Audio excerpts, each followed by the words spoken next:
Bwana Yesu asifiwe sana. Karibu tena sana siku nyingine ambayo tunaendelea kujifunza maneno ya Mungu, na katika mfululizo huu wa vipindi tunazungumzia kuhusu uponyaji. Tunazungumzia kuhusu mapenzi ya Mungu kumponya mwanadamu, mapenzi ya Mungu kumweka mwanadamu huru, bali na hiki kitu ambacho tunakiita magonjwa. Na tumekuwa na mfululizo wa vipindi, hiki ni kipindi cha 3, na katika kipindi kilichopita tulizungumzia kuhusu chanzo na asili ya magonjwa. Tukazungumza magonjwa yametokea wapi, je, magonjwa yalikuwepo tokea mwanzo, na magonjwa yametokea wapi haswa. Kama hujapata nafasi ya kuangalia katika kipindi hicho, chukua muda wako, tazama iko kipindi na Mungu atakubariki sana. Na tulisema ya kwamba chanzo na asili ya magonjwa ni Shetani ambaye alimdanganya Hawa, na Hawa akampa mume wake Adam tunda, wakaasi, na baada ya kuasi dhambi ikaingia ulimwenguni. Biblia inasema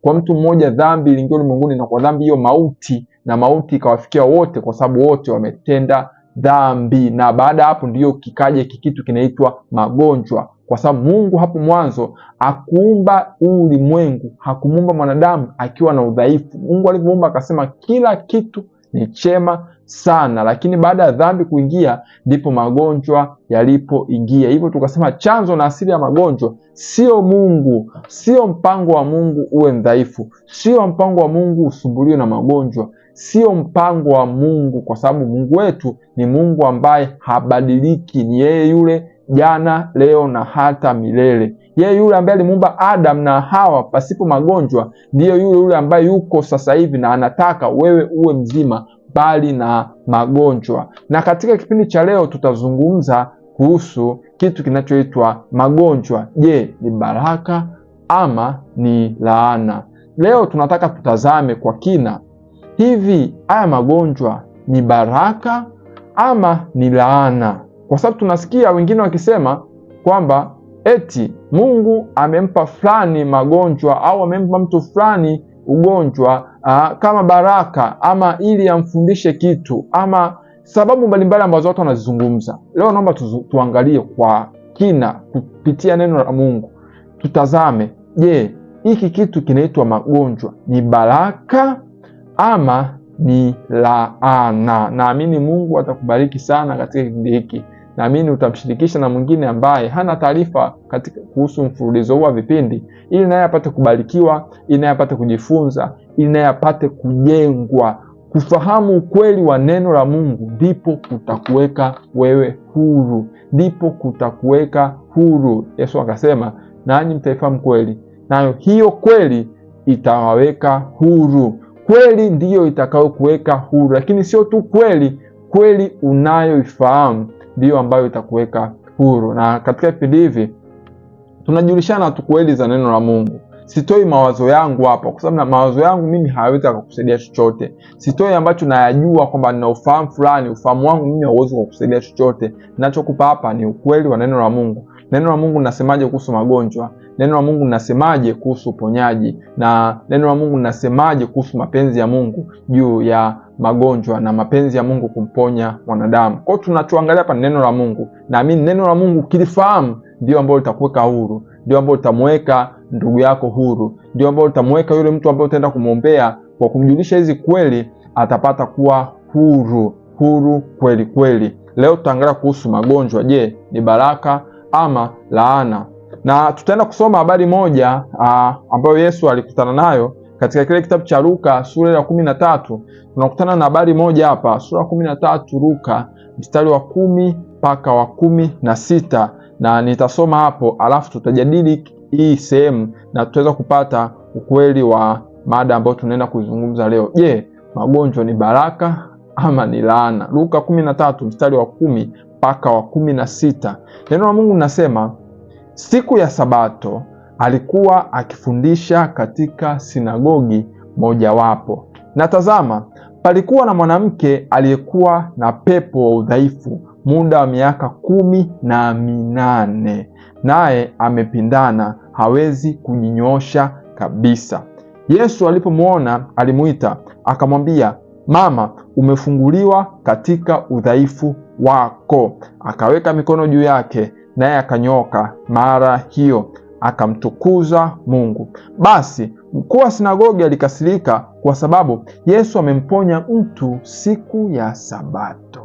Akajibu akawaambia mkutano, kuna siku 6 zifaazo kufanya kazi, basi njooni mponywe katika siku hizo, wala si katika siku ya Sabato. Lakini Bwana akajibu akasema, enyi wanafiki, kila mmoja wenu, je, hamfungui ng'ombe wake au punda wake siku ya Sabato katika zizi, aende naye kumnywesha?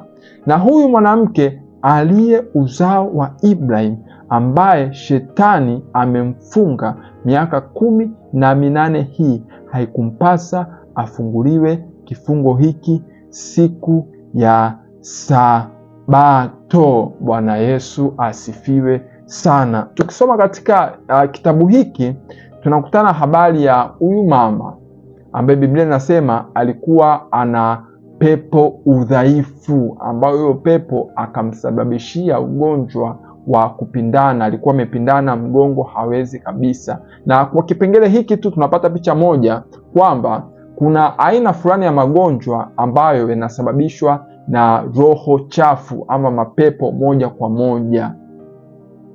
Tulisema katika kipindi kilichopita kwamba chanzo na asili ya magonjwa yote ni shetani, kwa sababu kabla ya dhambi kuingia hakukuwa kuna ugonjwa wote, hakukuwa kuna udhaifu. Mwanadamu alikuwa na udhaifu kabisa. Lakini baada ya shetani kumdanganya mwanamke na mwanamke kula tunda na Adam kula tunda, dhambi ikaingia ulimwenguni, na kupitia hiyo dhambi magonjwa, kupitia magonjwa mauti. Kwa hiyo chanzo na asili ya magonjwa yote ni shetani. Lakini kuna magonjwa ambayo moja kwa moja yanasababishwa na pepo wachafu, yanasababishwa na hizi roho chafu moja kwa moja. Huyu mwanamke ni mmojawapo ambaye Biblia inasema alikuwa na pepo udhaifu. Na nikupe siri moja kuhusu mapepo kidogo, japokuwa sitazungumza sana. Majina ya mapepo mara nyingi kutokana kulingana na kazi ambazo wanazifanya. Narudia tena, majina ya mapepo mara nyingi sana kutokana na kazi ambazo wanazifanya. Kwa mfano, kuna pepo ambao unasababisha udhaifu. Biblia inamuita hapa pepo udhaifu. Kuna pepo mfano unasababisha udhaifu wa kansa. Jina lake ni pepo kansa. Kuna pepo ambalo linasababisha mtu awe na tabia ya uzinzi. Linakuwa ni pepo la uzinzi. Jina linaakisi ile kazi ambayo pepo linakuwa linafanya. Mara nyingi, sio mara zote, mara nyingi sana jina linaakisi kazi ambayo pepo linakuwa linafanya. Huyu mwanamke alikuwa na pepo udhaifu, ambayo huyu pepo ndio alimsababisha huyu mwanamke awe amepindana na awe hawezi kujinyoosha kabisa. Na tunaona huyu mwanamke alikuwa ndani ya sinagogi. Yesu alipokuwa akifundisha akamwona mwanamke, akamponya, akamwambia umefunguliwa kutoka udhaifu wako. Kwa maneno haya tu Yesu anasema kwamba magonjwa na udhaifu ni kifungo. Yesu anauita magonjwa na udhaifu ni kifungo. Lakini tunaona pale kukatokea mkuu wa sinagogi akasema, kwa nini umemponya siku ya Sabato? Hivi huoni ni ajabu? Badala ya kufurahia kwamba mtu kaponywa, yeye anachowaza kwa nini Yesu amemponya siku ya Sabato. Lakini Yesu akajibu jibu moja ambalo nataka tuliangalie, mstari ule wa 16. Yesu akasema hivi, na huyu mwanamke aliye uzao wa Ibrahim, ambaye shetani amemfunga miaka 18 hii, haikumpasa afunguliwe kifungo hiki siku ya Sabato. Yesu anaita huu ugonjwa ambao ulikuwa nao mwanamke, huu udhaifu wa kupindana, Yesu anauita moja kwa moja kifungo. Yesu anauita ugonjwa huu ni kifungo, kwamba ni shetani amemfunga. Lakini anatamka, anasema neno moja, uzao wa Ibrahim. Anasema pamoja na mwanamke ni uzao wa Ibrahim, ambaye yupo kwenye baraka, yupo katika uzao wa Ibrahim ambao kuna baraka za Ibrahim ambazo Mungu alimwahidi Ibrahim. Lakini anasema bado huyu mwanamke shetani amemfunga. Hata kama yupo kwenye uzao wa Ibrahim, lakini shetani amemfunga. Biblia inasema mwizi haji ila auwe, aharibu na achinje. Sisi kama Wakristo ni uzao wa Ibrahim kwa imani. Kusoma Wagalatia 3:29 nasema kama ninyi ni Wakristo mmekuwa uzao wa Ibrahim na warithi sawasawa na ahadi. Na maana sisi tuliokoka, wewe kama umeokoka unakuwa ni uzao wa Ibrahim kwa imani, na unakuwa ni mrithi wa zile ahadi ambazo Mungu alimwahidi Ibrahim. Bwana Yesu asiwe sana. Unakuwa ni mrithi. Kwa kama huyu mwanamke ambaye alikuwa ni uzao wa Ibrahim, lakini shetani alikuwa amemfunga. Hata wewe ambao ni uzao wa Ibrahim kwa imani, kwa kuwa umemwamini Kristo na ni Mkristo, shetani anaweza akakufunga kama ukimpa nafasi. Na mojawapo nafasi kubwa ambayo shetani anaipata sasa kwa waamini, mpaka anaweza kuwafunga na kuwapa magonjwa katika miili yao, ni kupitia ufahamu, ni kupitia wao kutoifahamu kweli. Anatumia huo udhaifu, kwa sababu usipofahamu kweli hauwezi kuwa huru. Shetani anatumia huo udhaifu wa kutokuwa na ufahamu wa ile kazi ya Yesu aliyofanya msalabani kupa udhaifu. Unajikuta una udhaifu, unajiuliza mbona nimeokoka? Sasa hii inatokea wapi? Wengine wanaanza kutafuta sababu tofauti. Wanasema Mungu tu anakupima imani, Mungu tu anataka akujaribu, Mungu tu anataka akufanyie hivi. Bwana Yesu asifiwe sana. Huo ni uongo wa shetani. Biblia inasema Mungu hamjaribu mtu. Na tulishaangalia katika kipindi kilichopita kwamba magonjwa chanzo chake na asili ni shetani, sio Mungu.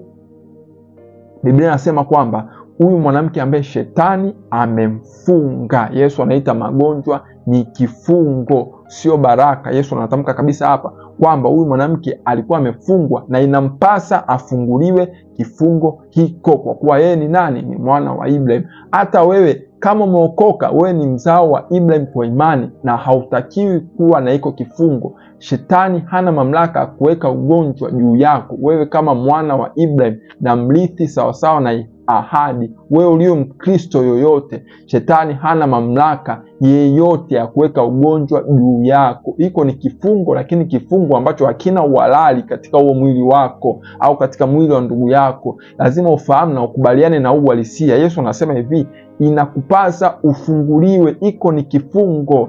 Kuna mtu anaishi na ugonjwa, lakini kama angefahamu kwamba hiko ni kifungo na Mungu anataka awe mzima, huo ugonjwa ungeondoka. Lakini anajipa moyo kwa kusema ni Mungu amenipa ugonjwa.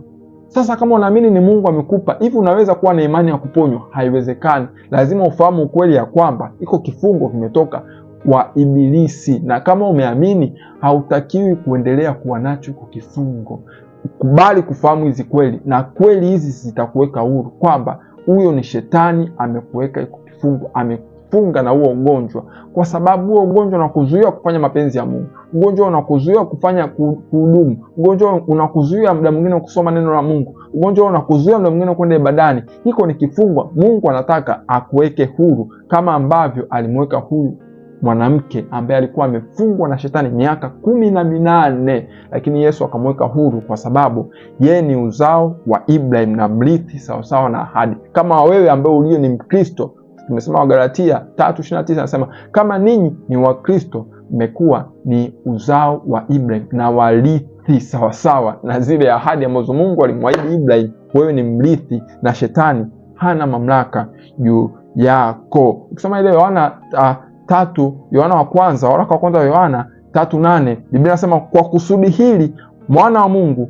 alidhihirishwa ili azivunje kazi za Ibilisi. Yohana anasema hivi, ili ndio kusudi la Kristo Yesu kuja duniani, azivunje zile kazi zote za Ibilisi. Kazi za Ibilisi ni zipi? Ya kwanza kabisa ni dhambi, kwa sababu yeye ndo ameleta dhambi ulimwenguni, na kupitia Adam kumtii shetani dhambi ikaingia ulimwenguni. Kwa Kristo amekuja kuiondoa dhambi. Ndio maana kusoma ile waraka wa kwanza Yohana 3:5 anasema, nanyi mnajua kwamba yeye alidhihirishwa ili aziondoe dhambi na dhambi haimo ndani yake. Kwa cha kwanza kabisa ambacho Kristo Yesu alikuja kukiondoa duniani ilikuwa ni dhambi kama kazi ya Ibilisi. Cha pili, kwa sababu dhambi ndio imeleta mauti na dhambi ndio chanzo cha magonjwa, Kristo Yesu amekuja kuondoa magonjwa na vifungo vya kila aina. Ina maana mwana wa Mungu alikuja ili ayaondoe magonjwa. Mwana wa Mungu alikuja ili aondoe dhambi. Mwana wa Mungu alikuja ili aondoe huo udhaifu ambao unakusumbua. Hiyo ndio kazi ya Yesu kufa msalabani. Kristo Yesu kufa msalabani haikuwa kwa ajili ya dhambi tu, ilikuwa ni kwa ajili ya kazi zote za Ibilisi, ikiwemo magonjwa. Magonjwa ni kazi ya Ibilisi. Magonjwa ni kifungo, mtu wa Mungu. Magonjwa ni kifungo, sio baraka. Magonjwa ni kifungo, na mwana wa Mungu alidhihirishwa ili apate kuzivunja hizo kazi zote za ibilisi, apate kuvunja kila magonjwa ambayo yanasumbua watu, apate kuondoa kila udhaifu ambao unasumbua mwanadamu. Amini, pokea kweli ndani ya moyo wako. Amini kwamba Kristo alikuja ili wewe uwe mzima, ili wewe upate kuwa huru. Akiondoa dhambi hawezi akabakisha magonjwa, kwa sababu magonjwa yamekuja na dhambi. Dhambi ikiondoka na magonjwa lazima yaondoke. Bwana Yesu asifiwe sana. Ndio maana ukisoma ile Zaburi ya 103 mstari wa 3 unasema, akusamee maovu yako yote ambayo ni dhambi, akuponye magonjwa yako yote. Ina maana kama Yesu aliondoa dhambi na kwa kupigwa kwake uponyaji unapatikana pale msalabani. Kwa dhambi ikiondoka na magonjwa lazima yaondoke. Kristo hajaja kufa msalabani kwa ajili ya dhambi peke yake, lakini alikuja ili aziondoe kazi zote za ibilisi, magonjwa yakiwemo. Hauna haja ya kuendelea kukaa na huo ugonjwa. Pokea hizi kweli za neno la Mungu moyoni mwako, ziamini, zishikilie, ziamini kwamba Yesu alikuja ili wewe uwe mzima.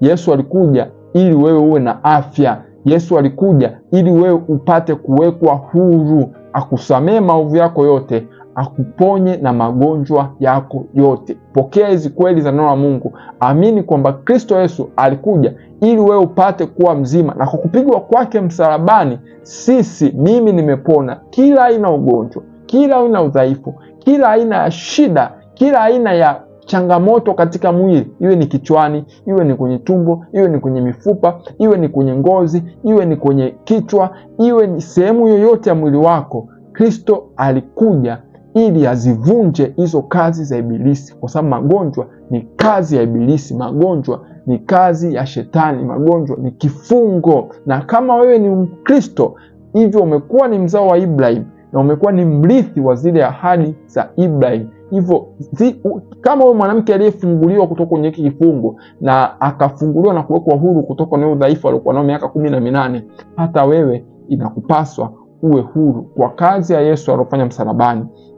Hauna haja ya kuendelea kuwa na huo udhaifu katika mwili wako. Hivyo tunaona Yesu anaita magonjwa yote ni vifungo. Ndio maana alivyokuja, kabla ya kuanza huduma yake, akasema maneno haya, na alinukuu kutoka kitabu cha Isaya kwenye ile Luka 4:18, akasema, Roho ya Bwana yu juu yangu, kwa maana amenitia mafuta kuwahubiri maskini habari njema, amenituma kuwatangazia wafungwa kufunguliwa kwao, na vipofu kupata kuona tena, kuacha huru waliosetwa. Nakumbuka tulisema kwamba magonjwa ni kifungo. Yesu hapa kabla ya kuanza huduma akasema Roho ya Bwana iko juu yake ili awaweke wafungwa wote huru, wafungwa wote wa dhambi. Lakini sio tu dhambi, dhambi ikiondoka na magonjwa lazima yaondoke. Haiwezekani dhambi iondoke alafu akuachie magonjwa. Hapana, Kristo Yesu amekuja ili akuweke huru kutoka kwenye vifungo vyote vya magonjwa. Hivyo Yesu anaita magonjwa ni vifungo, na kila ambaye yupo kwenye vifungo ametangaza, anasema Roho wa Bwana yu juu yangu ili niwatangazie wafungwa wote kufunguliwa kwao. Hivyo anakutangazia hata wewe uwe huru mbali na iko kifungo ambacho shetani ameweka katika mwili wako. Na Kristo Yesu ni yeye yule jana, leo na hata milele. Kama yeye yule aliyefungua watu kipindi yuko duniani, kipindi anatembea na kufanya huduma, yeye yule aliyoweka watu huru, yule anataka wewe uwe huru.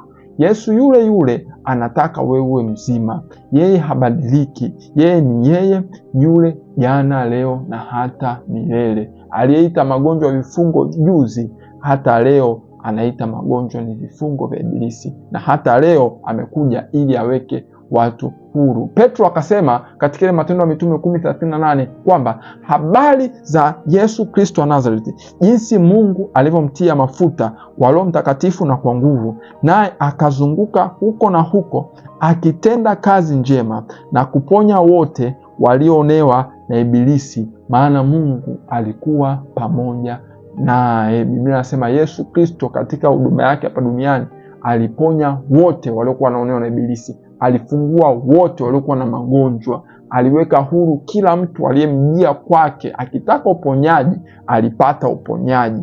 Na Kristo Yesu yule yuko ndani yako wewe kama muamini, yuko ndani yangu mimi kama muamini, na ataki hayo magonjwa yaendelee kubaki hapo. Pokea hizi kweli ndani ya moyo wako na uziamini kwamba Yesu Kristo amekuja ili uwe mzima. Yesu Kristo amekuja ili akufungue, upokee uponyaji.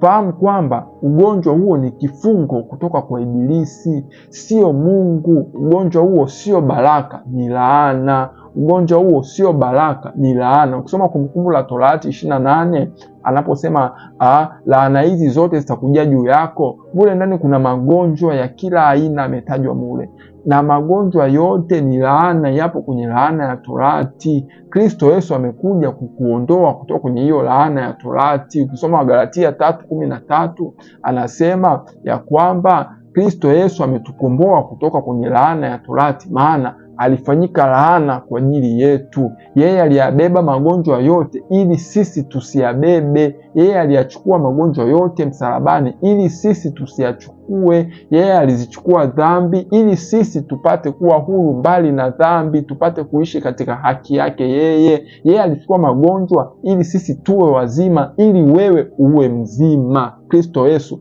anataka uwe mzima. Yeye yule ambaye kwenye Matendo ya Mitume 10:30 anasema yeye aliponya wote walioonewa na Ibilisi. Hata sasa kama Ibilisi amekuweka ugonjwa kwenye mwili wako, amini kwamba Kristo Yesu anataka wewe uwe mzima. Anataka aiondoe hiyo laana, kwa sababu alishaiondoa msalabani, hataki uendelee kuwa nayo.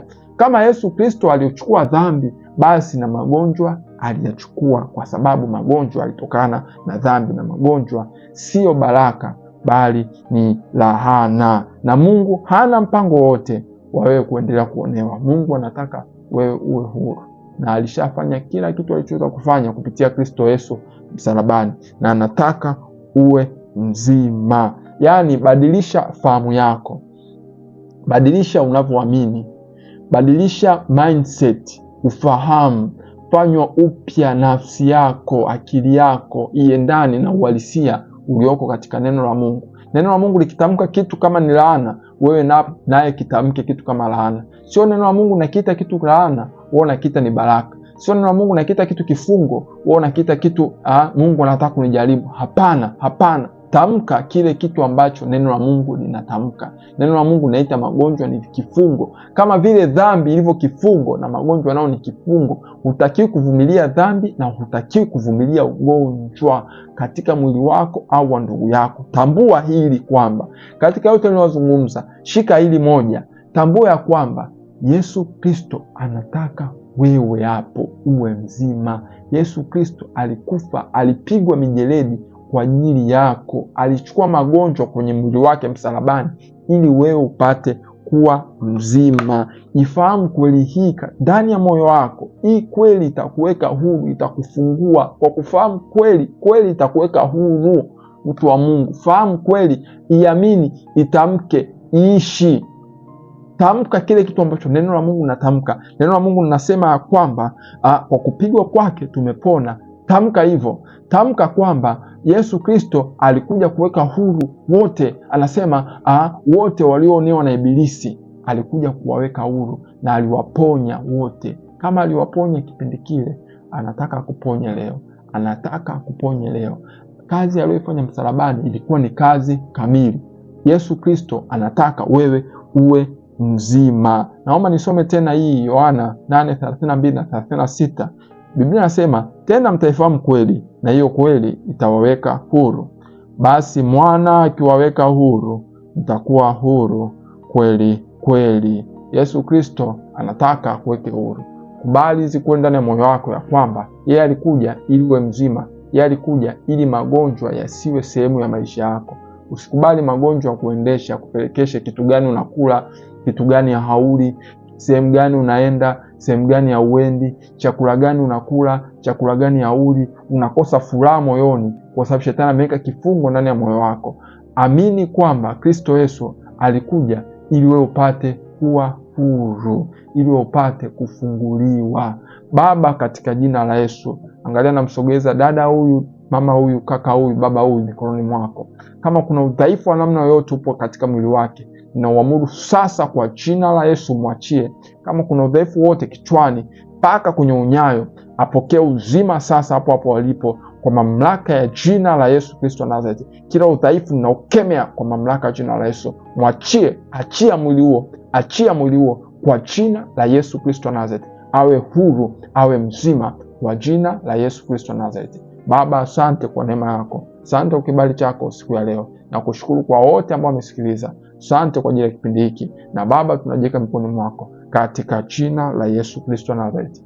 Amen, amen, amen. Amini na pokea maombi haya, na utakuwa mzima, utakuwa huru na huru kweli kweli. Tumalizie na maneno haya katika Wagalatia 5 mstari wa 1, ambapo Biblia inasema, kwa hiyo simameni, wala msinaswe tena chini ya kongwa la utumwa. Kuanzia sasa kubali kusimama, usikubali tena magonjwa yawe ni sehemu ya mazungumzo yako, kwamba ugonjwa ni Mungu amenipa. Hapana, kataa, sema magonjwa haya ni ugonjwa ninaokataa katika mwili wangu, kwa sababu Kristo alichukua katika mwili wake, hauna nafasi tena kuendelea kukaa katika mwili wangu. Pokea neno hili na Mungu atakubariki sana sana sana. Amen, amen, amen. Tutakutana katika kipindi kinachofuata, na tutaendelea kuzungumza na tutaendelea kuwa na masomo zaidi juu ya magonjwa na juu ya uponyaji kutoka mbinguni, na Mungu akubariki sana. Kama hujapata kitabu, nitumie ujumbe kwa namba zangu ambazo nimeweka hapo, na utaweza kujipatia kitabu chako kizuri, na kinapatikana kwa mfumo wa kitabu cha kawaida, na pia kinapatikana kwa mfumo wa PDF ama soft copy. Usiache kupata kitabu hiki. Naamini kuna vitu vingi ambavyo sitaweza kuzungumza katika vipindi hivi kutokana na muda, lakini kwenye kile kitabu utajifunza kwa kiwango cha tofauti, na naamini Mungu atakubariki sana sana. Amen.